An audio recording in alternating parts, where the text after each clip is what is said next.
Bonjour à tous, nous allons corriger ensemble dans cette vidéo le sujet d'étude de documents qui est tombé dans l'épreuve du jour numéro 2. Puis d'abord la consigne.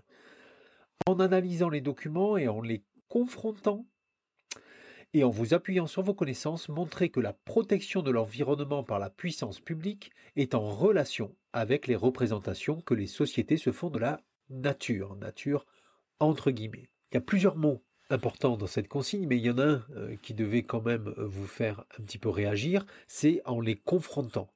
Ça veut dire qu'on ne pouvait pas faire une analyse de doc sur un, le cas français, puisque le premier document était sur la France, deux, le cas américain, puisque le deuxième document était sur le parc du Yellowstone. Voici la problématique que je vous propose. Comment la perception évolutive de la nature induit-elle les politiques des acteurs publics?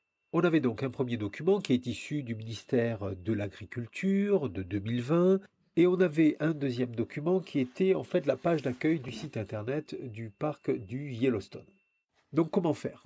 Après avoir lu attentivement vos documents, vous avez stabiloté des éléments d'appel de connaissances, c'est-à-dire des éléments dans le texte par exemple qui vont vous permettre d'enclencher vos connaissances. Après cela, vous allez élaborer un plan. Donc voici le corrigé, mon corrigé en tout cas, personnel.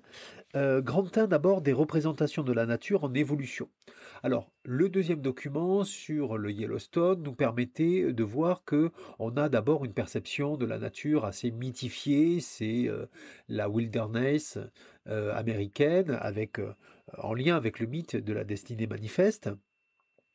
Et puis, on a aussi d'autres éléments de ce document, par exemple l'appel des géants, Terre des merveilles, donc vous voyez des mots qui font penser à une nature d'abord grandiose, et puis une nature pure par nature, j'allais dire en quelque sorte. Dans le document 1, on a aussi quelques éléments, une nature à préserver, on a l'expression nature à préserver, gestion durable également. Donc l'idée que finalement euh, la nature, entre guillemets, doit être en partie préservée de l'anthropisation de l'action humaine. Mais on a aussi l'idée, dans un deuxième petit point, toujours dans cette première partie, de représentation en évolution. Donc, on a en fait les trois grandes fonctions de la forêt que vous pouviez retrouver dans vos cours. La première fonction, c'est, je viens un petit peu d'en parler, mais c'est un versant un tout petit peu différent, la biodiversité. Donc, réserve, la forêt a un réserve de biodiversité. On l'avait surtout quand même dans le document 1, puisqu'on vous... On a des expressions dans le premier paragraphe comme raison écologique, par exemple. On vous citait le cas particulier des forêts alluviales rhénanes. Deuxième fonction, c'est l'exploitation économique. Donc on a le tourisme le tourisme dans la fiche. Donc avec par exemple visiter le parc, tout simplement, explorer les parcs. Je cherchais cette expression-là exactement. Et puis, on a également, donc toujours dans cette exploitation économique, les termes quand même de défrichement, de coupe aussi, donc l'exploitation du bois. Alors, dans le document 1, c'est pour dire qu'il est interdit sur cette parcelle-là, mais qui dit interdit dit que c'est quand même autorisé ailleurs et que donc on a cette fonction-là. La troisième fonction, les forêts récréatives, on avait un élément du document 1 qui nous permet de le dire, je cite la phrase, le bien-être de la population pour les forêts périurbaines. Donc on sait que ces forêts périurbaines sont des réserves de loisirs finalement pour les citadins. En deuxième partie, on pouvait voir que finalement cette évolution des représentations supposait aussi une action des pouvoirs publics.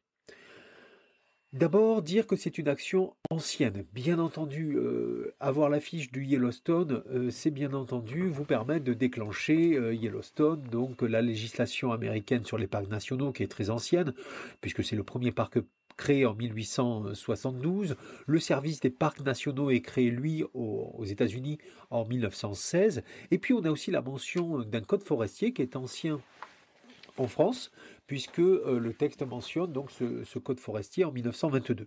Les pouvoirs publics qui agissent donc par législation. À propos de ce code forestier, on pouvait aussi, dans un deuxième petit point, dire finalement que ça n'est pas une préoccupation seulement actuelle, puisque on avait ce mot de code forestier qui nous a mené, pourquoi pas, à parler du code forestier de 1827 ou de l'action des pouvoirs publics dans le milieu des années du 19e siècle sur les forêts.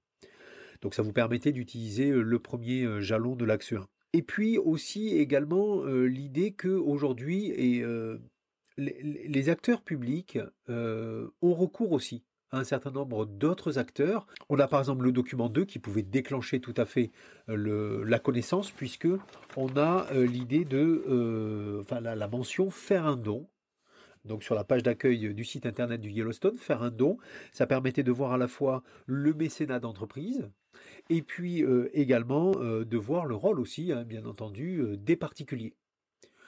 Donc vous voyez qu'il y avait quand même quelque chose à construire avec ces documents. Voilà, hein, c'est comme d'habitude, hein, c'est un petit peu à chaud, c'est sorti des épreuves, mais j'espère que ça vous a été utile. Si c'est le cas, vous pouvez bien sûr toujours vous abonner, vous le savez. Et puis je vous dis à très bientôt pour